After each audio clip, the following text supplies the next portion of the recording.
आप सभी का स्वागत है आज के इस योगमय राम कथा के 5वें दिन में। आज का कथा का प्रसंग बहुत ही मार्मिक है और आज भगवान का अवतरण होने वाला है।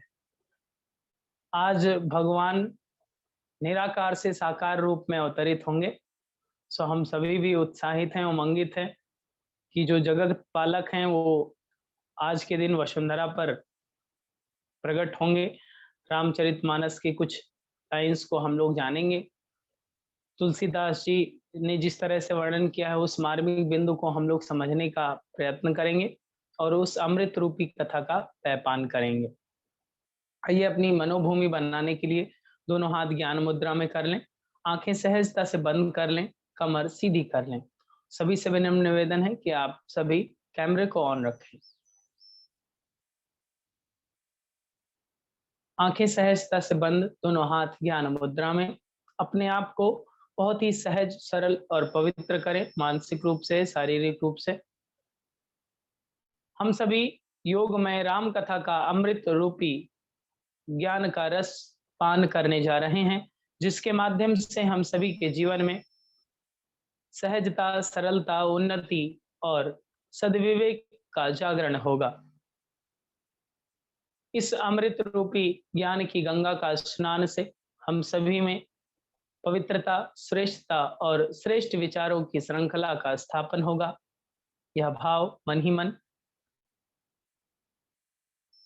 ही मन इष्ट आराध्य का स्मरण, मर्यादा पुरुषोत्तम श्री राम का स्मरण करते हुए, माँ दुर्गा का स्मरण करते हुए, आज के इस पुनीत अवसर पर नवरात्रि का 5वां दिन, जहां पर पूरी ब्रह्मांडीय ऊर्जा पूरी वसुंधरा का पोषण कर रही है और हम सभी इसी पुनीत अवसर का लाभ उठाकर आज के इस योगमय राम कथा के इस सत्संग में जुड़ रहे हैं। अपने आप को इस सत्संग रूपी अंजन से विवेक की आंख को स्वस्थ करने, विवेक को जागृत करने, उन्नत बनाने का सहज प्रयास कर रहे हैं। यह हम सभी का सौभाग्य। मन ही मन ईश्वरीय चेतना, दिव्य सत्ता का स्मरण करें, जिनकी अनुकंपा से यह पुनीत कार्य, पुनीत प्रेरणा हम सभी के हृदय में उठ रही है और यह पुनीत अवसर हम सभी को सहज हो रहा है। उस दैवीय सत्ता, ब्रह्मांडीय ऊर्जा, इष्ट आराध्य का स्मरण करते हुए 3 बार दीर्घ ओम का उच्चारण एक साथ एक स्वर में। ओ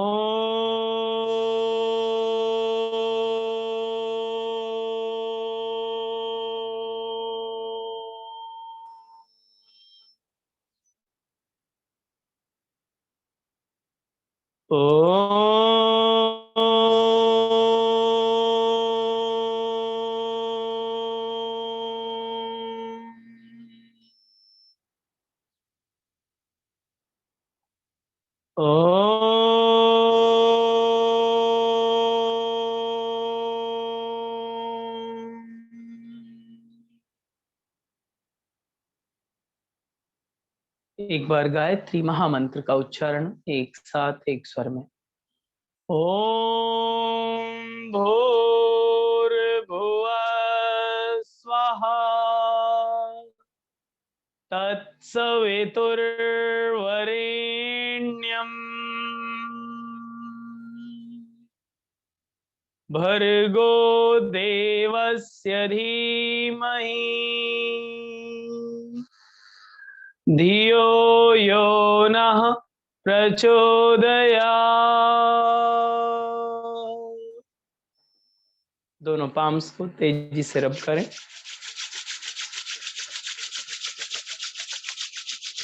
धीरे से चेहरे पर लगाएं, आंखों पर लगाएं, धीरे से आंखें खोल लें। आप सभी का हृदय से स्वागत है आज की योगमय राम कथा में। निश्चित रूप से आप सुव्यवस्थित होकर के एकांत स्थान पर बैठ चुके होंगे आज की इस कथा का अमृत रूपी रस का पान करने के लिए। आप सभी से निवेदन है, पुनः जिन लोगों के कैमरे अभी बंद हैं, कैमरे को ऑन कर लें प्लीज,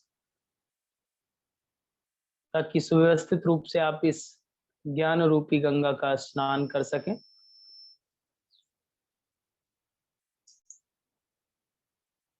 कल का कल की कथा का समापन जहां से हुआ था, आज भी वहीं से हम लोग प्रारंभ करते हैं।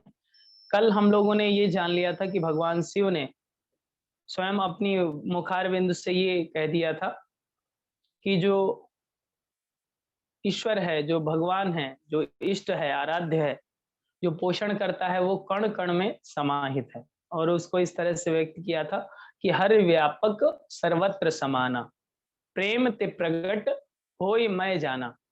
ये भगवान शिव कहते हैं। जब देवताओं को पता नहीं था, जैसे कि हमने आपको बताया था कि वो मालूम कर रहे थे कि कहाँ मिलेंगे भगवान, तो उस बात को स्पष्ट करने के लिए भगवान शिव ने ये बात कही थी कि मैंने ये जान लिया है कि जो भगवान हैं, वो प्रेम से प्रकट होंगे और वो कण-कण में व्याप्त हैं, पूरी सृष्टि में व्याप्त हैं।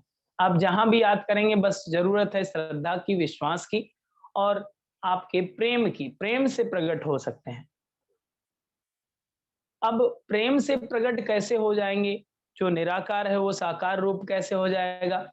उसका एक उदाहरण, बहुत सटीक उदाहरण आप समझिए कि जैसे कि सूर्य की किरणें पूरे विश्व को प्रकाशित करती हैं। सूर्योदय होता है, पूरा विश्व प्रकाशित होता है।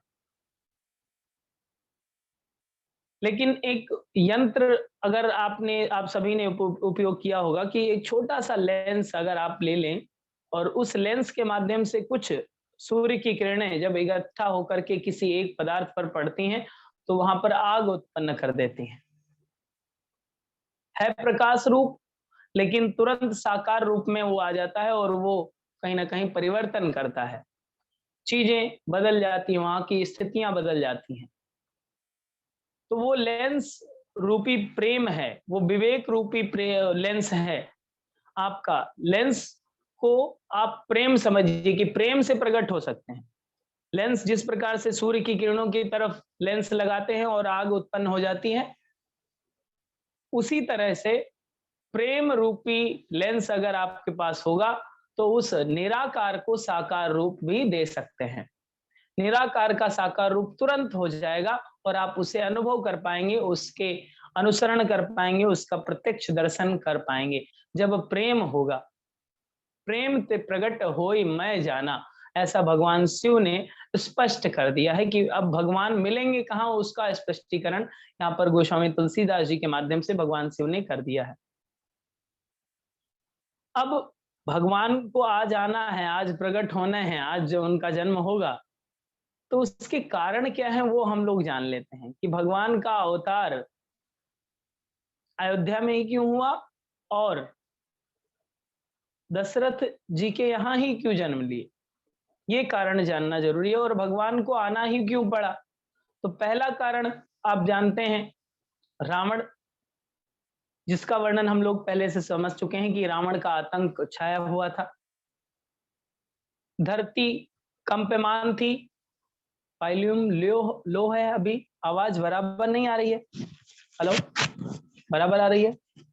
मीनाक्षी मैम बोल रहे हैं आवाज कम आ रही है, ऐसा? कल जितना है देख लीजिए, शायद आपके डिवाइस में कुछ प्रॉब्लम हो, यहाँ से तकनीकी समस्या आई थिंक कहीं है।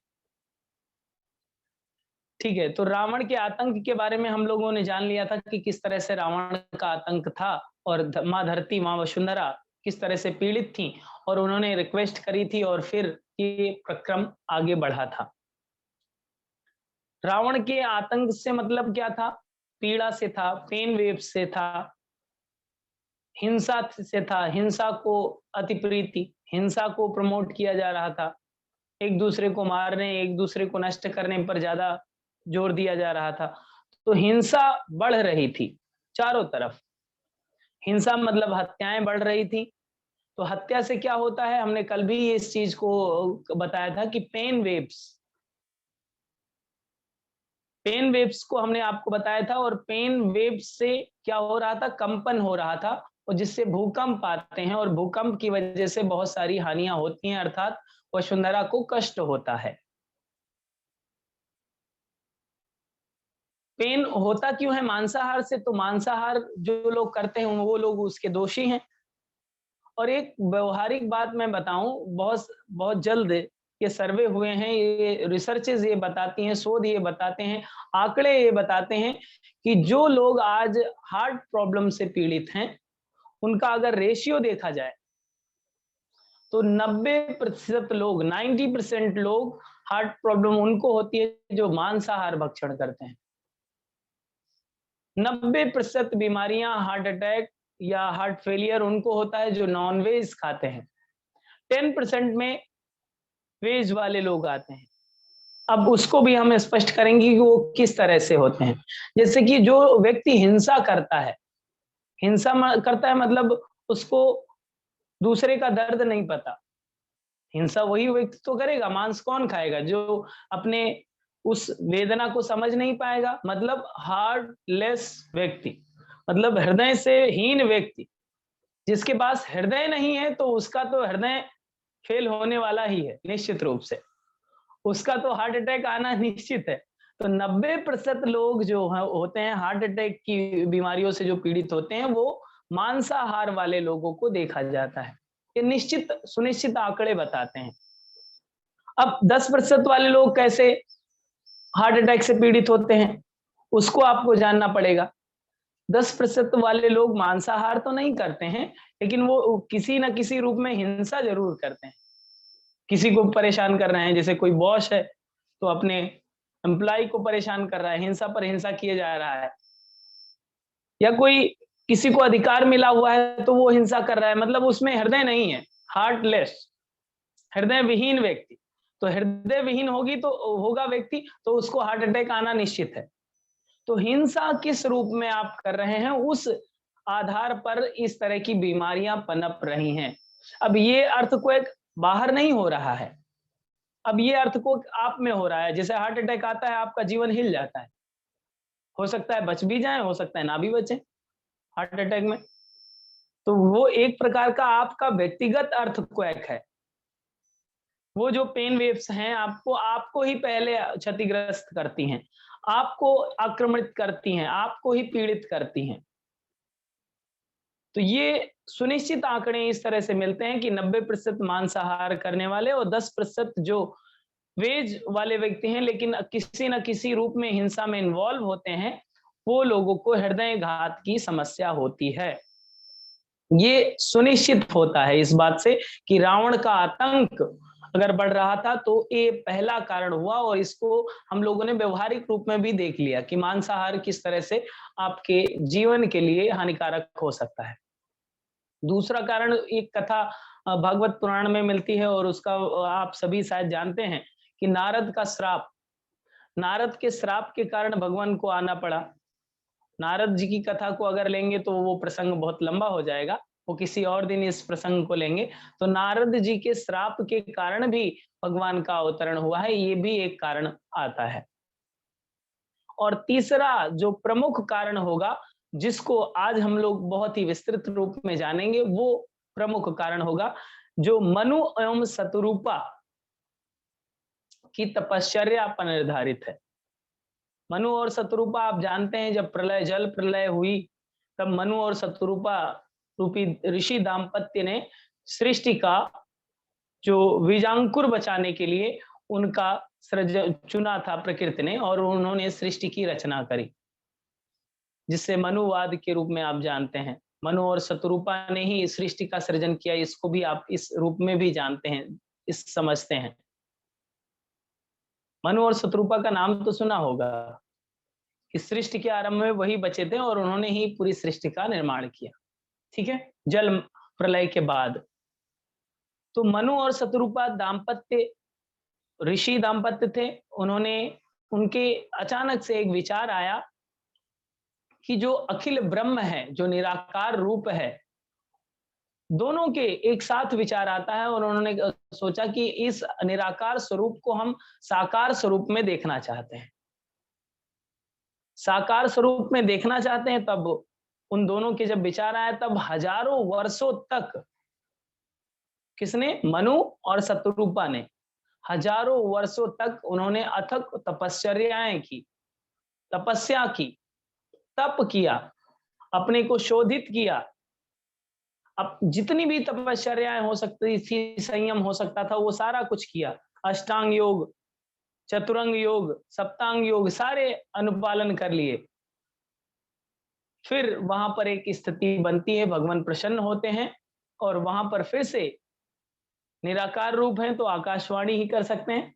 आकाशवाणी के माध्यम से उनको कुछ शब्द सुनाई देते हैं। किसको? मनु और शतरूपा को। यही आगे चल करके राजा दशरथ और माता कौशल्या के रूप में प्रख्यात होंगे। यही मनु और शतरूपा जो हजारों वर्षों तक तपस्या की इस निराकार रूप को साकार रूप में दर्शन करने के लिए। अब यहाँ पर रामचरितमानस में इसका वर्णन आता है कि मनु और शतरूपा से जब प्रसन्न हुए भगवान, तो उन्होंने कहा कि बताइए क्या चाहिए आपको, क्या चाहते हैं, कितने क्यों इतनी घोर तपस्या कर रहे हैं। तब रामचरितमानस में ऐसा वर्णन मिलेगा कि सो तुम जानहु अंतर्यामी पुरहु मोर मनोरथ स्वामी। सो तुम जानहु अंतर्यामी, आप सब कुछ जानते हैं हमें क्या चाहिए। उस निराकार ब्रह्म से कह रहे हैं, निराकार ईश्वर से कह रहे हैं, सो तुम जानहु अंतर्यामी पुरहु मोर मनोरथ स्वामी। हमारी मनोकामना को आप ही पूरा कर सकते हैं। पुरहु मोर मनोरथ स्वामी, हमारी मनोकामना को आप ही पूरा करेंगे। ये कौन कह रहा है? मनु और शतरूपा कह रहे हैं। जब आकाशवाणी हुई कि आपको क्या चाहिए, क्यों इतनी घोर तपस्या कर रहे हैं आप, क्यों इतने दिन से क्लास कर रहे हैं, क्यों इतना योग सीख रहे हैं, तब वहां से आकाशवाणी होती है। और फिर वहां पर फिर आगे जो आकाशवाणी हुई उसमें भगवान ने, परमात्मा ने क्या कहा?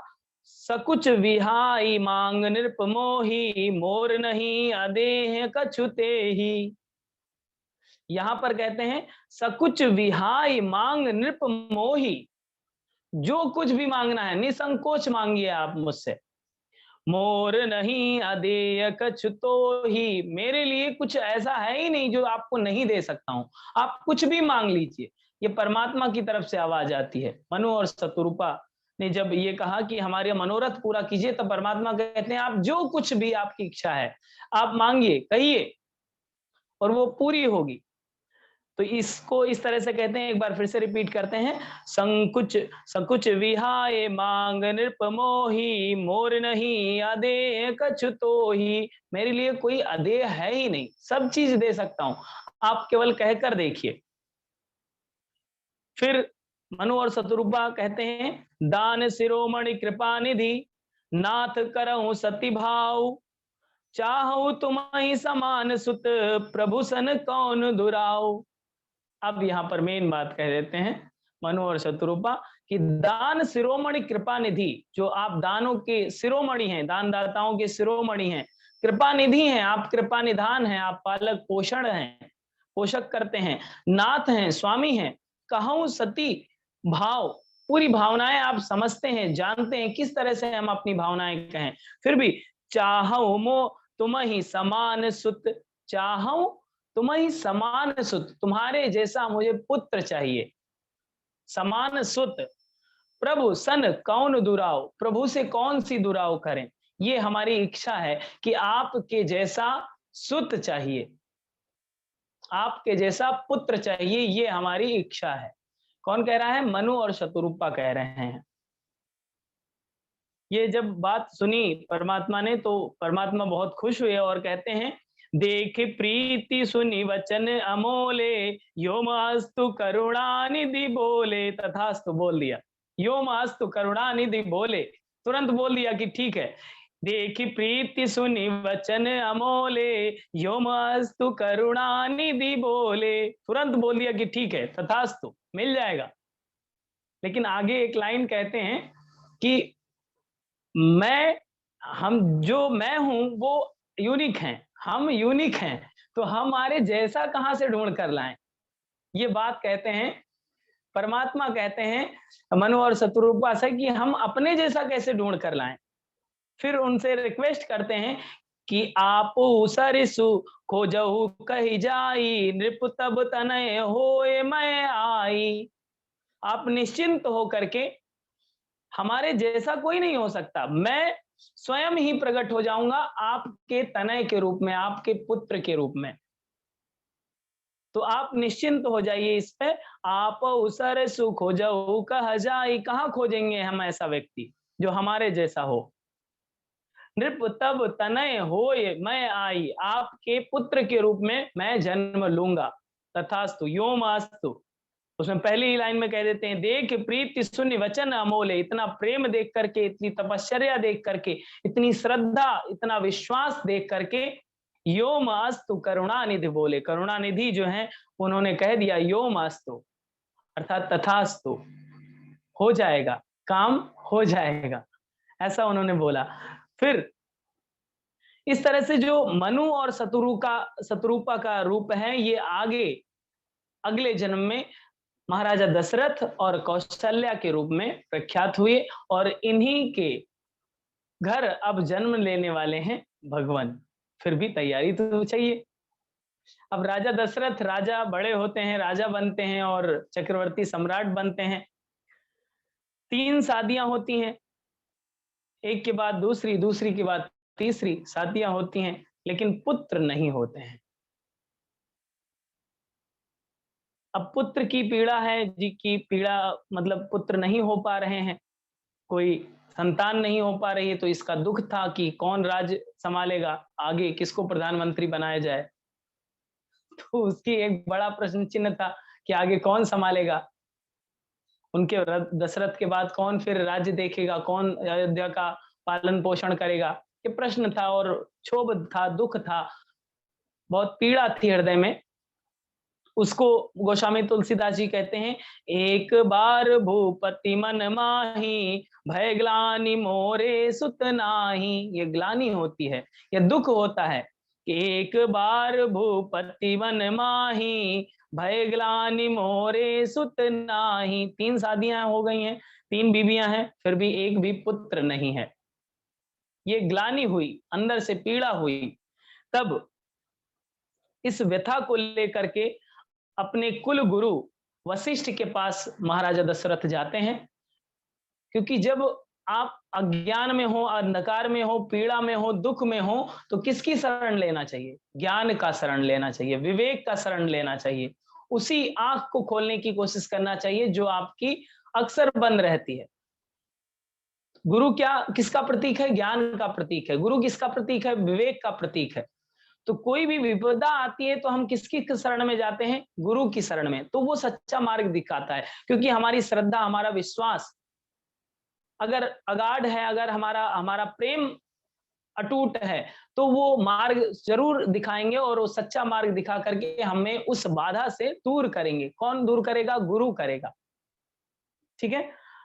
तो इस पीड़ा को लेकर के अपने कुल गुरु के पास, वशिष्ठ जी के पास पहुंचते हैं राजा दशरथ और कहते हैं, निज दुख सुख सब गुरहि सुनावहु कटी कही वशिष्ठ बहु विधि समझावहु। जितना सुख दुख था वो सारा कुछ किसको सुना दिया? गुरु को, अपने इष्ट को, अपने आराध्य को, जो उनके मेंटर थे, जो उनके पथ प्रदर्शक थे, उनको सारी बातें उन्होंने बता दी। फिर कही वशिष्ठ बहुविध समझाओ, इसी तरह से सारी बातें समझा दिया। फिर जो उनके गुरु थे वो तो सब जानते थे कि ये लीला चल रही है, आगे भगवान आने वाले हैं। तो उन्होंने कहा, धरऊ धीर होई हैं सुतचारी। धरऊ धीर, धैर्य रखिए, होई हैं सुतचारी, 4 पुत्र होंगे। त्रिभुवन विदित भगत भयहारी। त्रिभुवन भगत विदित भगत भयहारी, मतलब त्रिभुवन में उनका नाम होगा, त्रिभुवन में वो जाने जाएंगे। भगत भयहारी, भगतों के भय को हरने वाले वो पुत्र होंगे आपके। धरऊ धीर है होई है सुतचारी, त्रिभुवन विदित भगत भयहारी। ये बात कौन कहता है? महर्षि वशिष्ठ जी कहते हैं महाराजा दशरथ से कि 4 पुत्र होंगे जो पूरे चहुओर त्रिभुवन में विख्यात होंगे, जो भक्तों की पीड़ा को हरने वाले होंगे। उन 4 पुत्रों के नाम आप सभी को पता है।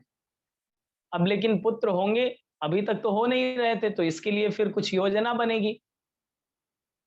तो महाराजा दशरथ फिर से रोने लगे और कहा कि महाराज अभी तक तो कुछ हुआ नहीं है, तो कैसे होगा? कुछ उपाय बताइए, कुछ विधि बताइए, कुछ औषधि बताइए, कहाँ पर जाएं, कौन सी औषधि खाएं? तब उन्होंने कहा कि यज्ञ करना पड़ेगा, पुत्रेष्ठी यज्ञ करना पड़ेगा, उसके माध्यम से पुत्र उत्पन्न होंगे। अब पुत्रेष्ठी यज्ञ कराएगा कौन? तो ये बहुत बड़ा प्रश्न था। राजा दशरथ ने कहा महाराज आप ही करा दीजिए, आप सजेस्ट कर रहे हैं तो आप ही बता दीजिए, रास्ता आप बताइए तो घर तक छोड़ने जाइए। ऐसी बात होती है ना कि कोई रास्ता बता दे तो घर तक छोड़ने जाएं आप। तो उन्होंने कहा देखिए, जो पात्रवान व्यक्ति होगा, जो रिसर्च स्कॉलर होगा, जो शोध करता होगा, जो यज्ञ पर इसी विषय पर शोध कर रहा होगा, वही करा पाएगा। आज के संदर्भ में आपको बता रहा हूं, जो शोध करता होगा, जो रिसर्च करता होगा। तो वहां पर उनकी बात की गई है, जो जिसकी वाणी प्रखर हो। अब बताइए, यज्ञ से इतना बड़ा कार्य, पुनीत कार्य होने जा रहा है, यज्ञ से पुत्र उत्पन्न करने की परंपरा रही है भारतीय संस्कृति की।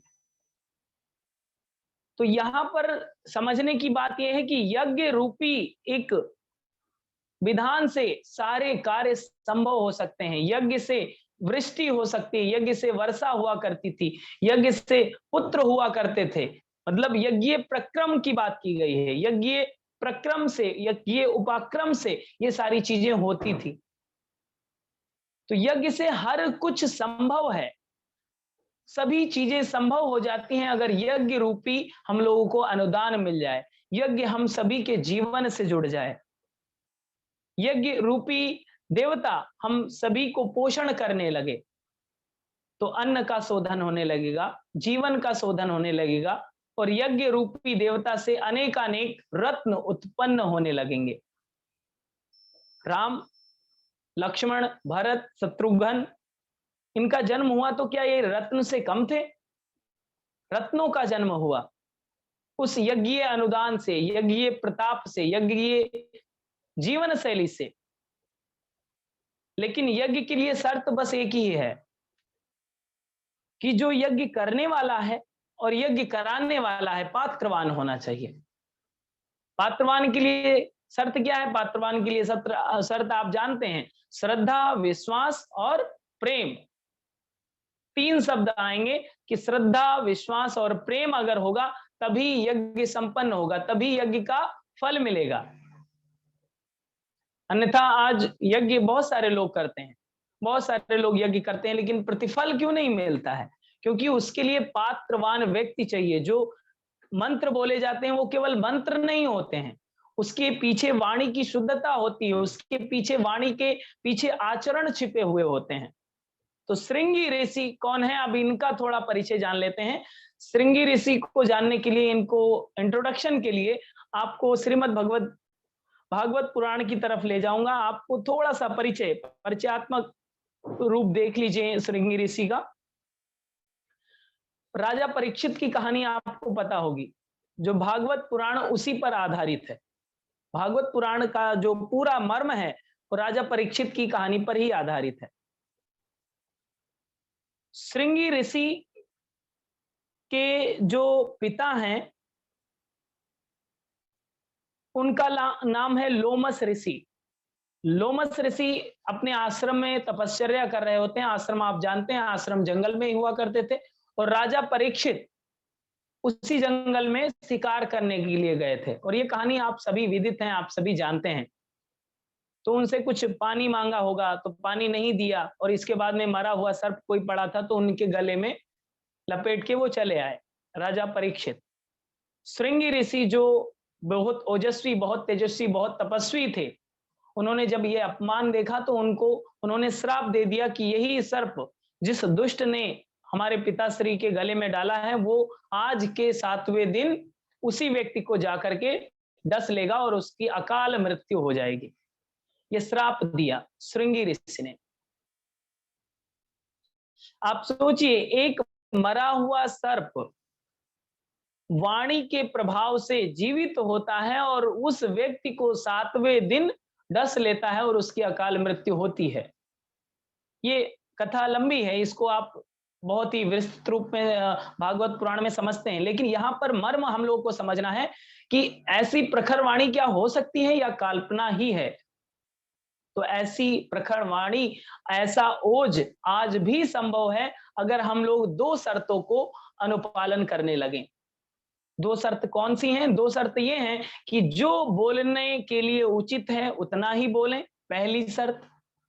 जो खाने के लिए अनुकूल है वही आप खाएं, दूसरी शर्त। मतलब जिह्वा का संयम, इंद्रिय संयम अगर आप कर लेंगे तो ये जो कार्य, एक मरा हुआ व्यक्ति जीवित हो सकता है, एक मरा हुआ प्राणी जीवित हो सकता है, ये तुच्छ मात्र कार्य होगा केवल वाणी के प्रभाव से। लेकिन आज सोचिए कितनी बातें निरर्थक हम लोग बोल देते हैं, कितने शब्द निरर्थक बोल देते हैं। कभी गप्पे करने बैठते हैं तो घंटों बीत जाते हैं, पता ही नहीं चलता। 9 से कब 12 हो जाता है पता ही नहीं चलता। गप्पे ही कर रहे हैं, कुछ भी खा रहे हैं, कोई चीज मन कर दिया कभी भी। आप स्वाद के वशीभूत हैं, आपको खाना पड़ता है। नवरात्र चल रहे हैं, बहुत सारे लोग बस मना रहे हैं 9 दिन बीत जाएं बस। 9 दिन के बाद सारा कुछ इच्छाएं सारी पूरी होंगी। ओके, तो इस तरह की अगर भावनाएं हैं तो आप कहां तक श्रृंगी रस की स्थिति में कब तक आएंगे? आप सोचिए, कल्पना करिए केवल। यहां पर संयम की बात है, संयम का प्रतीक है श्रृंगी ऋषि। वाणी का संयम उन्होंने किया है, ओज का संयम उन्होंने किया है, आहार का संयम उन्होंने किया है। तो क्या आज हम लोगों को आहार के संयम की जरूरत नहीं है? आज इतने जो वजन अनियंत्रित रूप से लोगों का बढ़ रहा है, अनियमित रूप से आपके हार्मोनल डिसबैलेंस हो रहे हैं, स्वास्थ्य में गिरावट आ रही है वजन के कारण, वजन बढ़ता चला जा रहा है। तो इसका कारण, मूल कारण क्या है? मूल कारण है आपके आहार का असंयम, आहार को संयमित रूप से ना लेना। सभी को पता है खाना क्या चाहिए और सभी जानते हैं खाते हम क्या हैं। ऐसा नहीं है कि आपको कुछ पता नहीं है, अज्ञानवश कर रहे हैं। सबको ज्ञान, सभी को है, ज्ञान की स्थिति सभी को है। तो वही स्थिति आ जाती है, अगर महाभारत की बात करें तो दुर्योधन की स्थिति, वो जानता था धर्म क्या है, वो जानता था अधर्म क्या है, फिर भी अधर्म के साथ रहा। हम लोग भी यही स्थिति में हैं कि हम लोग जानते हैं खाना क्या है, बोलना क्या है, कब खाना है, कितना खाना है, क्या स्वास्थ्य के लिए हितकर है, क्या अहितकर है, क्या योगाभ्यास करना हितकर है या अहितकर है, हम सभी जानते हैं। लेकिन करते क्या हैं? तो वो हम लोगों को दृष्टि, संयम की दृष्टि इस श्रीमद् भागवत पुराण से, रामचरितमानस से या फिर अन्य जो ये मार्मिक बिंदु हैं, इनसे हम लोगों को जीवन से जोड़ने का एक सहज माध्यम बनाना चाहिए और इनसे सीखना चाहिए कि हमारे जीवन में क्या परिवर्तन आ सकता है।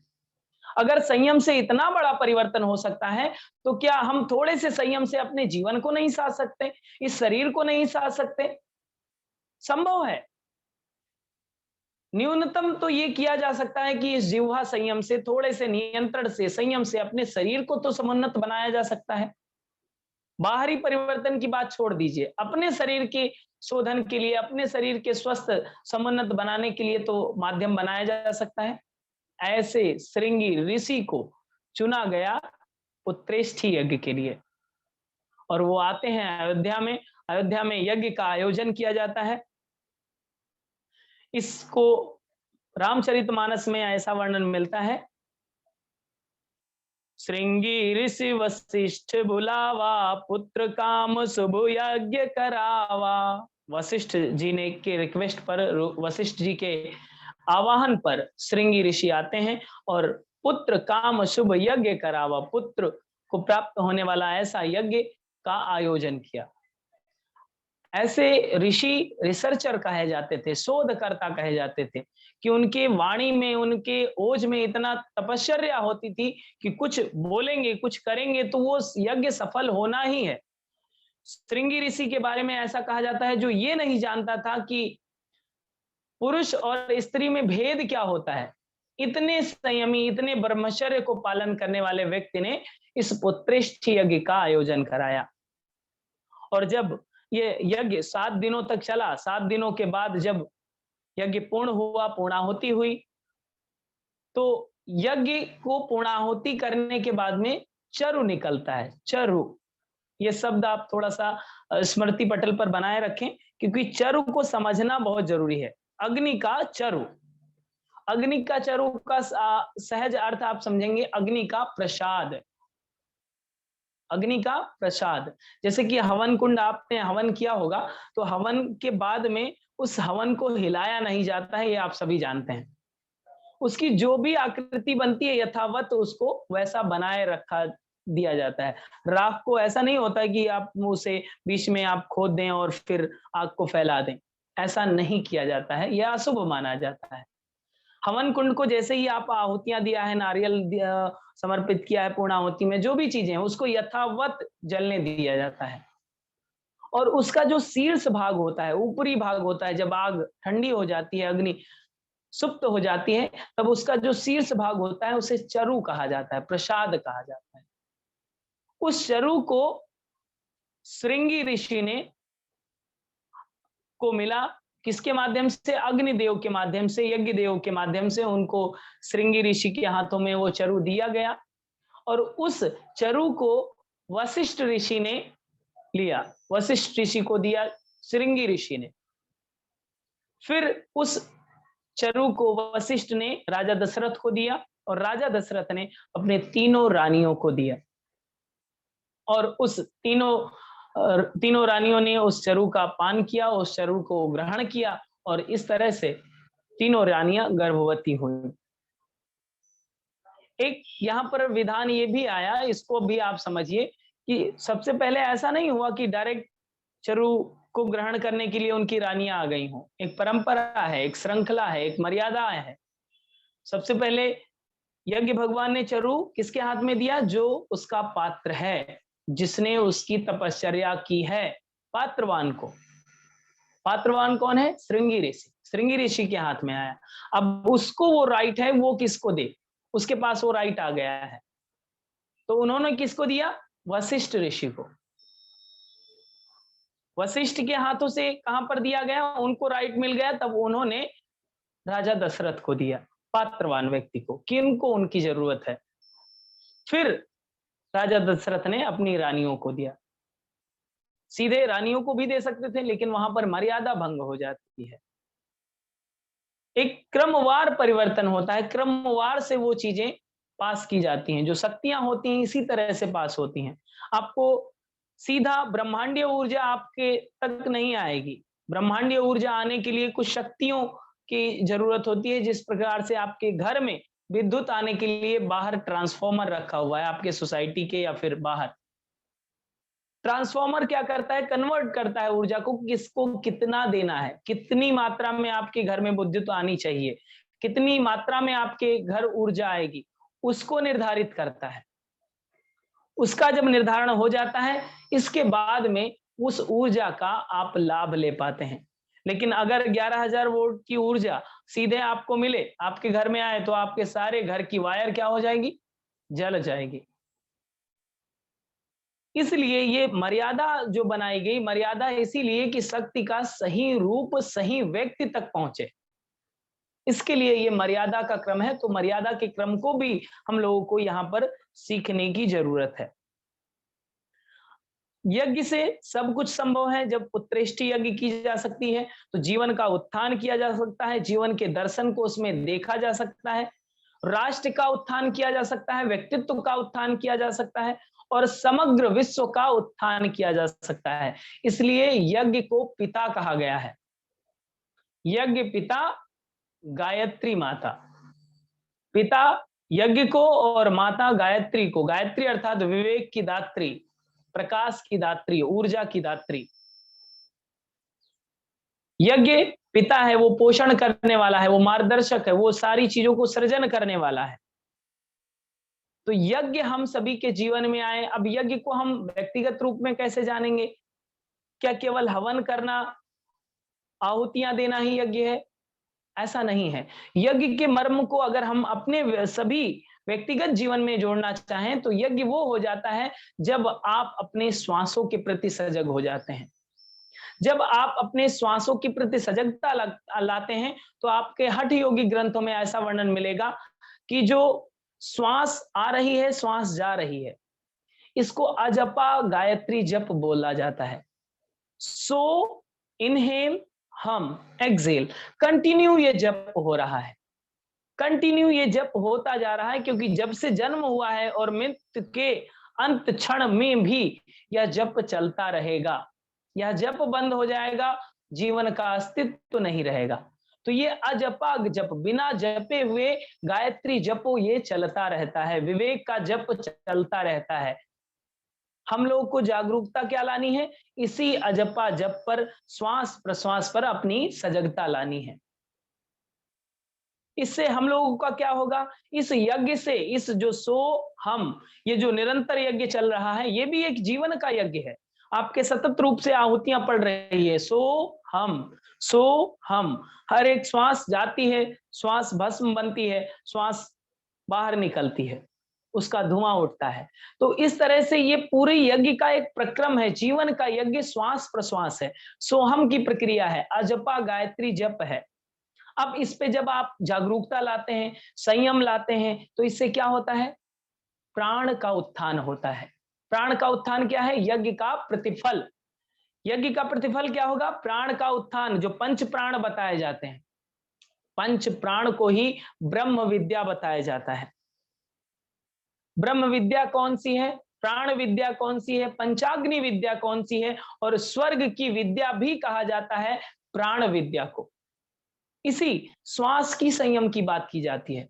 जितने भी हठ योगिक प्रक्रम हैं, चाहे वो षटकर्म के हो, चाहे वो आसन के हो, या प्राणायाम के हो, मुद्राओं के हो, बंद के हो, सभी किसी न किसी रूप में आपके प्राणों के संयम करने की ही बात करते हैं। योग का पूरा दर्शन आपका प्राण के संयम की बात करता है, इसी यज्ञ के प्रसाद को ग्रहण करने की बात करता है। हम लोग जब इस श्वास के प्रति सजग होते हैं, तो हम लोगों को यह प्रसाद स्वतः ही मिलने लगता है। आप सोचिए, जो व्यक्ति 10 मिनट बैठ करके अपनी श्वास पर सजगता लाता है, तो क्या वो तनाव मुक्त रहता होगा? और तनाव मुक्त व्यक्ति ऐसे बैठेगा क्या? असंभव है। अगर 10 मिनट डेली का एक ऐसा डोज आप ले रहे हैं जो आपके मन स्थिति को सहज संतुलित रखेगा, तो असंतुलन की बात ही नहीं आएगी। अगर आप शरीर पर संयम ला रहे हैं, शरीर को संयमित कर रहे हैं, तो असंतुलन की बात नहीं आने वाली। तो इस तरह से हम लोग को यज्ञ के दृष्टिकोण से हम लोग को अपने जीवन के इस यज्ञ को समझना चाहिए, क्योंकि यह यज्ञ सफल होगा तो आपको इसका प्रसाद मिलेगा, प्रसाद मिलेगा तो आप श्रेष्ठ कार्यों में सफलता मिलेगी। ठीक है, आगे बढ़ें। आगे अब प्रभु राम का जन्म होना है, उसके लिए आप सभी थोड़ा तैयार हो जाइए, कमर गर्दन सीधी कर लीजिए। आगे जब सारी तैयारियां हो जाती हैं और सभी चीजें व्यवस्थित हो जाती हैं, तो प्रभु श्री राम का अब जन्म होगा। उसके लिए गोस्वामी तुलसीदास जी कहते हैं, सुख जुत कछऊ काल चल गयऊ, जेहि प्रभु प्रगट सो अवसर भयऊ। मतलब ये गर्भ धारण हो गया था, गर्भ धारण संस्कार हो चुका था, गर्भाधान का संस्कार यज्ञ रूप में हो गया था, पूरे संस्कारों की परंपरा स्थापित हो चुकी थी। तो सुख जुत कछऊ काल चल गयऊ, जय प्रभु प्रगट सो अवसर भयऊ। अब अवसर आ गया है प्रभु के प्रकट होने का, आज प्रकट हो ही जाएंगे। ठीक है, तो प्रभु के प्रकट होने का अब अवसर आ गया। अब इस विलक्षण अवसर को देखने के लिए देवता, ब्राह्मण, ऋषि, मुनि, देव, यक्ष, किन्नर, सारे नाग, सभी लोग पुष्प वर्षा कर रहे हैं, आनंद में आनंद उत्सव मनाया जा रहा है चारों तरफ, और सभी लोग प्रतीक्षा कर रहे हैं कि कब प्रभु अवतरित होंगे, कब उस बाल रूप में उस सभी लोग दर्शन करने के लिए उत्सुक हैं। चारों तरफ पूरी अयोध्या पर पुष्प वर्षा हो रही है, पूरी अयोध्या में दीपक जलाए जा रहे हैं। अभी आपने हाल ही में सुना होगा, कुछ दीपक जलाए जा रहे हैं, मंदिर का निर्माण हो रहा है, सारी चीजें सब विधिवत रची जा रही हैं। भगवान आने वाले हैं, प्रभु आने वाले हैं। उत्सव मनाया जा रहा है, सभी के अंदर हर्ष है, खुशी है, उत्सव है। चारों तरफ सजावट हो रही है कि प्रभु का अब आगमन होगा। सभी देवगण हर्षित हैं, मुनिगण हर्षित हैं, ब्रह्मा जी, भगवान शिव, सभी लोग हर्षित हैं। अब यहाँ पर कहते हैं सुर समूह विनीत करी पहुंचे निज निज धाम, जग निवास प्रभु प्रगटे अखिल लोक विश्राम, बलो सियावल रामचंद्र की जय। प्रभु का आगमन हो चुका है।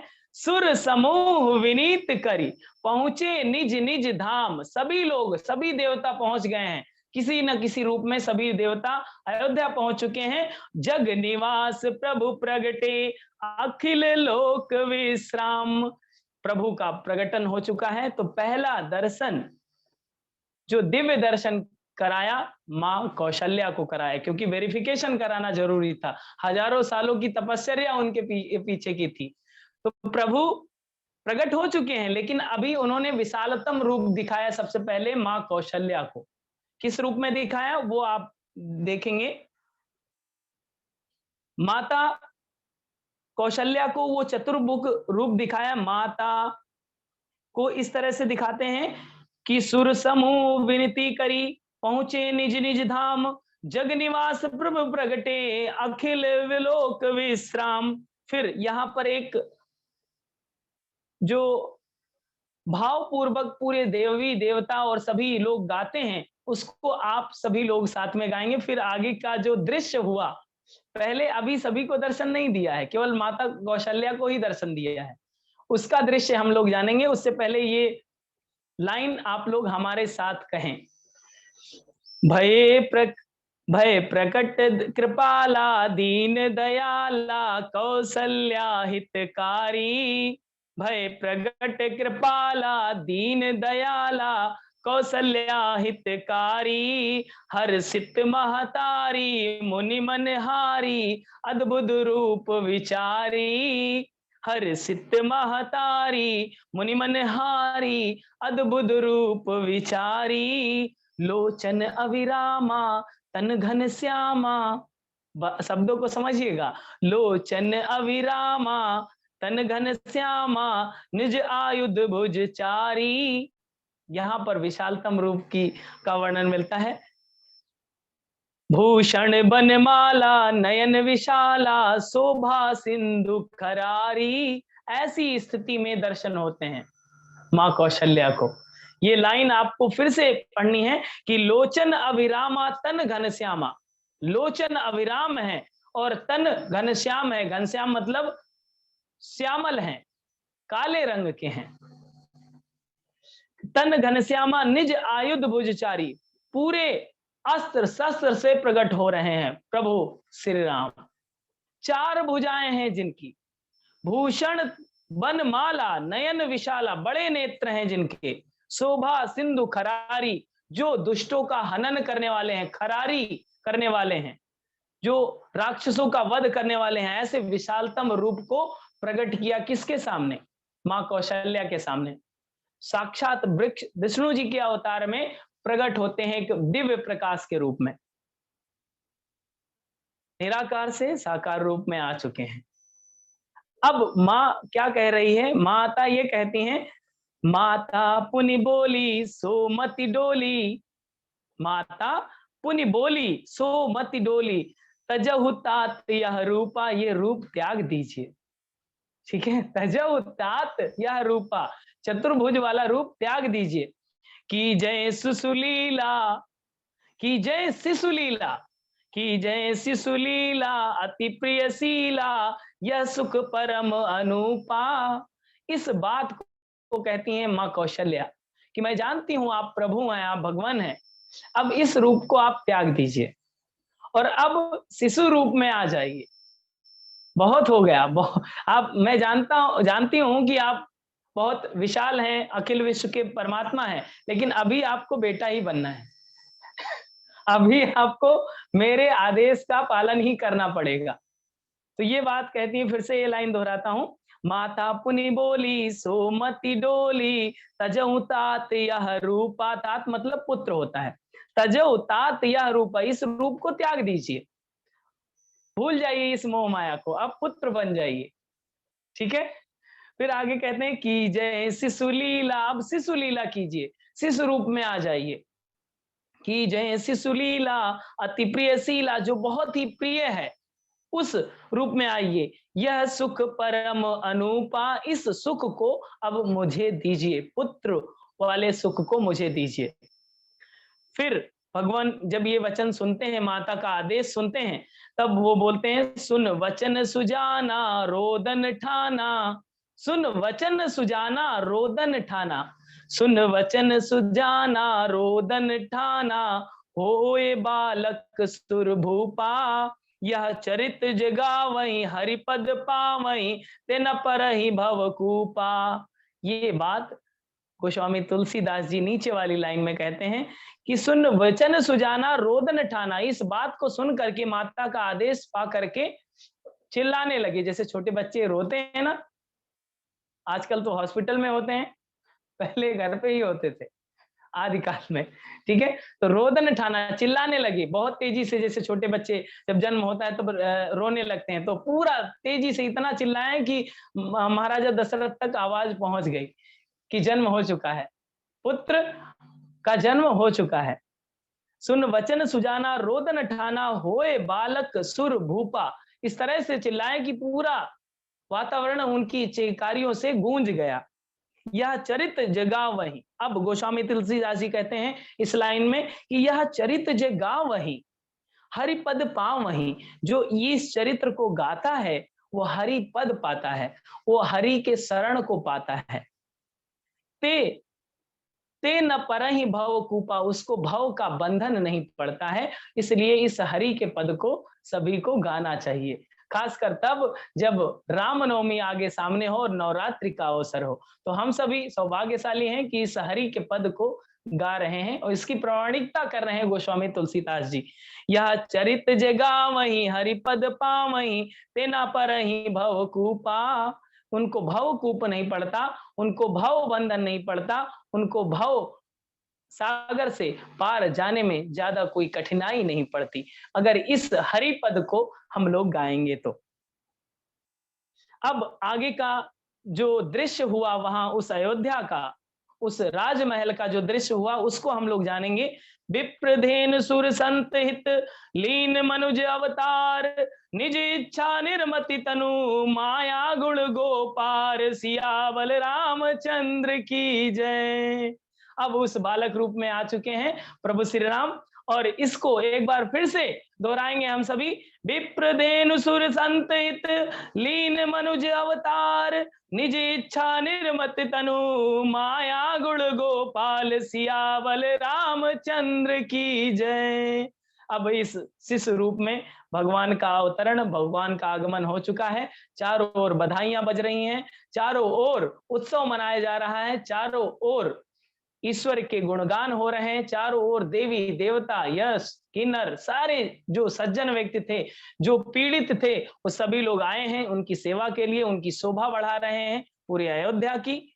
और इस तरह से ये भगवान प्रभु का जन्म निराकार से साकार की ओर प्रकट हो जाते हैं।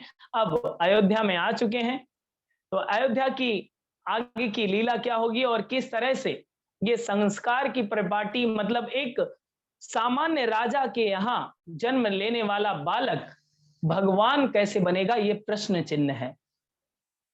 तो माँ कौशल्या के लिए एक दायित्व है कि उन्होंने अपने संस्कारों के माध्यम से, कौन कौन से संस्कारों के माध्यम से कि एक सामान्य मनुष्य भगवान तक के स्तर तक पहुंच सकता है, उन संस्कारों की परिपाटी के बारे में हम लोग कल की कथा में श्रवण करेंगे। हम लोग जानेंगे कि एक सामान्य व्यक्ति एक भगवान की श्रेणी में कैसे जा सकता है, किस तरह से इसके आयाम होंगे, किस तरह से बालकों को संस्कार दिए जाएं, उसके लिए पूरी योजना बनाई गई, उसके लिए योजनाबद्ध किया गया। कि वो योजना किसने बनाई थी?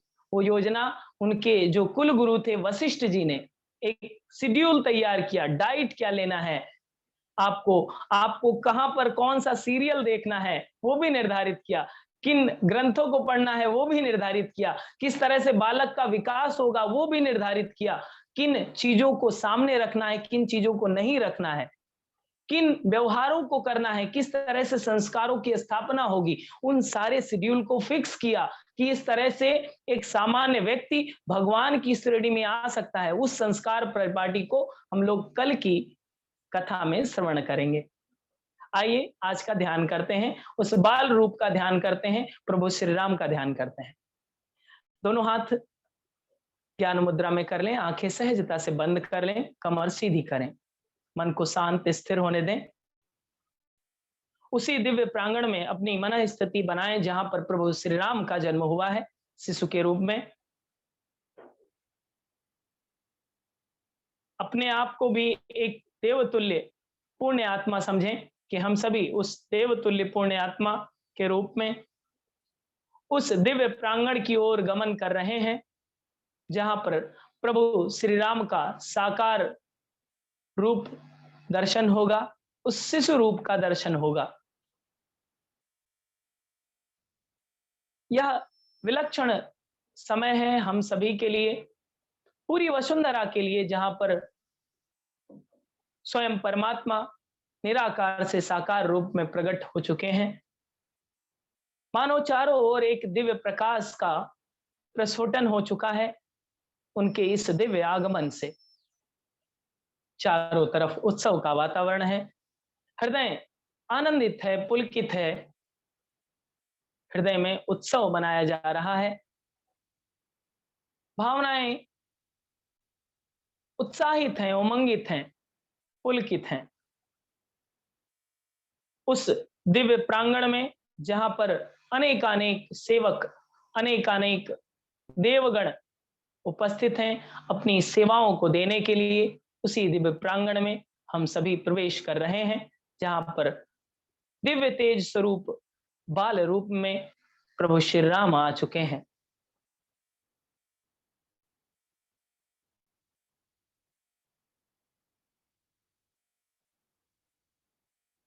प्रभु श्री राम जन्म पश्चात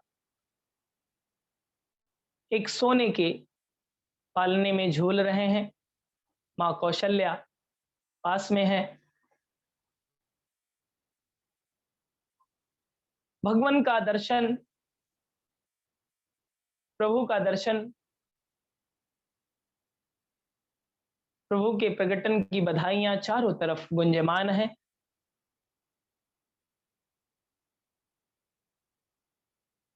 प्रभु का चरण कमल जो छोटे छोटे पग हैं वो बहुत ही मनोहारक हैं। जिस प्रकार से एक शिशु अपने हाथ पैरों को चलाता है, उसी तरह से मानो प्रभु श्री राम का यह दिव्य दृश्य हम सभी के मानस पटल पर हम सभी को सहज रूप से संतुलित कर रहा है।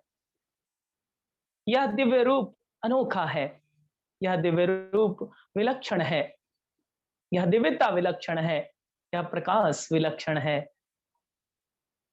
यह तेज, यह ओज विलक्षण है। हम सभी सौभाग्यशाली हैं कि हम सभी इस दिव्य स्वरूप का मानस दर्शन कर रहे हैं और इस दिव्य विलक्षण क्षण के प्रत्यक्षदर्शी बन रहे हैं।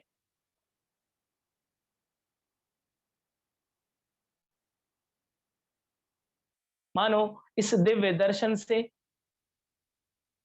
हम सभी आनंदित हो रहे हैं। मानो इस दिव्य दर्शन की अनेकानेकों जन्मों से प्यास थी। जिस प्रकार से तीव्र प्यास में जल को ग्रहण करने के बाद अनुभूति होती है, उसी तरह से कुछ यह दृश्य जब मानस पटल पर पड़ रहा है, वही अनुभूति हम सभी को हो रही है।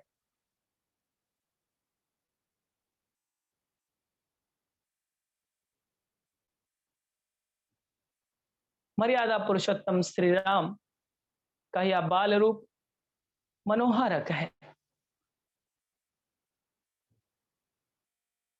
हम सभी उसी बाल रूप का सहज दर्शन कर रहे हैं और धीरे धीरे उसी बाल रूप की तरफ आगे बढ़ रहे हैं।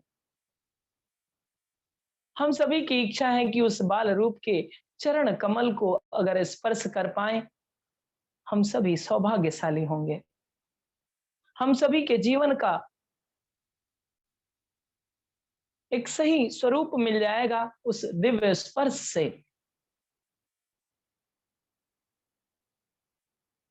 धीरे धीरे उस दिव्य सत्ता की ओर, जहां पर लंबी लाइन है, सभी दर्शन करने चाहते हैं, हम सभी भी उसी भीड़ का एक हिस्सा हैं। धीरे धीरे आगे बढ़ रहे हैं उस दिव्य सत्ता की ओर, उस मनोहारक दृश्य की ओर।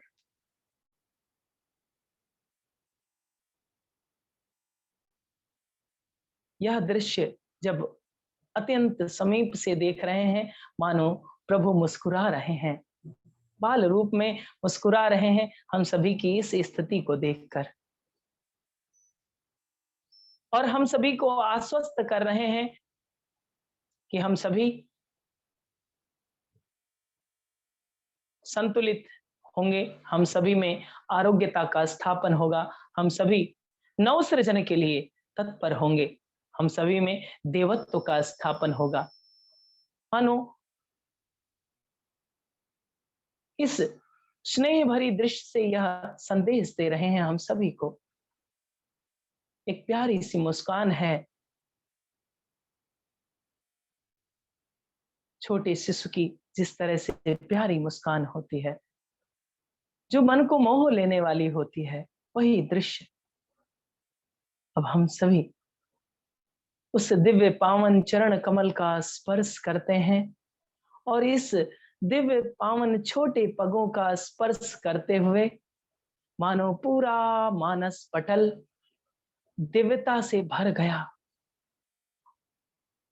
एक दिव्य अनुभूति से भर गया, जो विलक्षण है, जो अनोखापन है, जो शांत है, जो सत्य है, जो चित्त की स्थिति है, जो आनंद की स्थिति है, जो स्वयं सच्चिदानंद है, उसी की अनुभूति हम सभी को हो रही है। शांत स्थिति,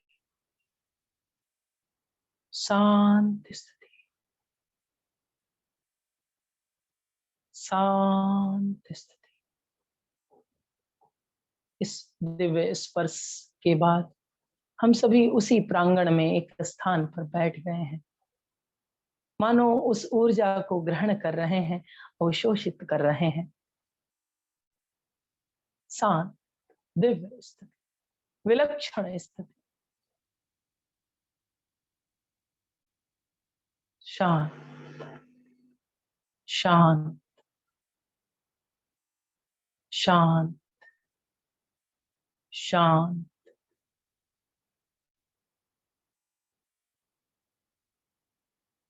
प्रभु श्री राम, प्रभु श्री राम, प्रभु श्री राम, प्रभु श्री राम, प्रभु श्री राम। कण कण में राम, अणु अणु में राम, हरि व्यापक सर्वत्र समाना, प्रेम ते प्रगट होई मैं जाना। यह प्रेम हम सभी के हृदय का, ये इस अनुभूति को स्पष्ट कर रहा है। हम सभी अपने कण कण में राम को अनुभव कर रहे हैं, संपूर्ण सृष्टि में राम को अनुभव कर रहे हैं, सहज रूप से, सरल रूप से, शांत स्थिति, सहज स्थिति, सरल सहज स्थिति,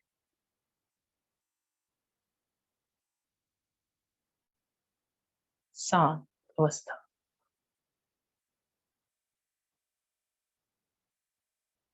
ईश्वरीय चेतना का, दिव्य सत्ता का मन ही मन नमन, वंदन। श्वास के प्रति सजगता, सजग श्वास के प्रति, श्वास ले रहे हैं, श्वास छोड़ रहे हैं, श्वास आ रही है, श्वास जा रही है। इस दिव्य सत्ता का, दिव्य आनंद का नमन करते हुए, प्रभु का पुनः स्मरण करते हुए एक बार दीर्घ ओम का उच्चारण, तत्पश्चात शांति पाठ। ओम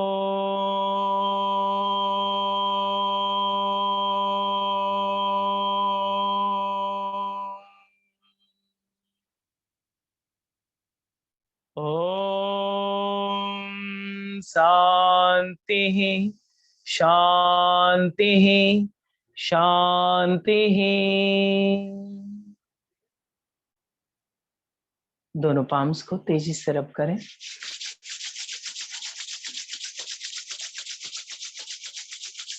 अंडर फेस धीरे से चेहरे पर लगाएं, धीरे से आंखें खोलें।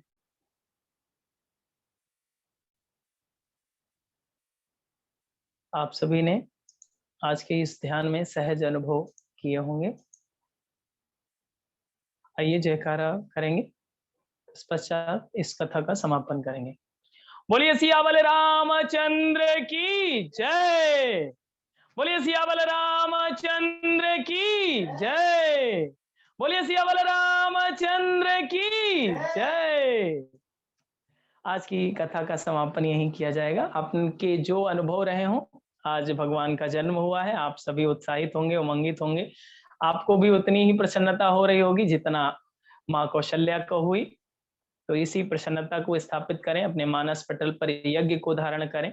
यज्ञ रूपी जीवन में हम किस तरह से उसको व्रत के रूप में देख सकते हैं, संयम को किस तरह से देख सकते हैं, तो उसको अपने जीवन में प्रत्यक्ष रूप से अपनाने का प्रयास करें और अपने जीवन को सार्थक बनाएं।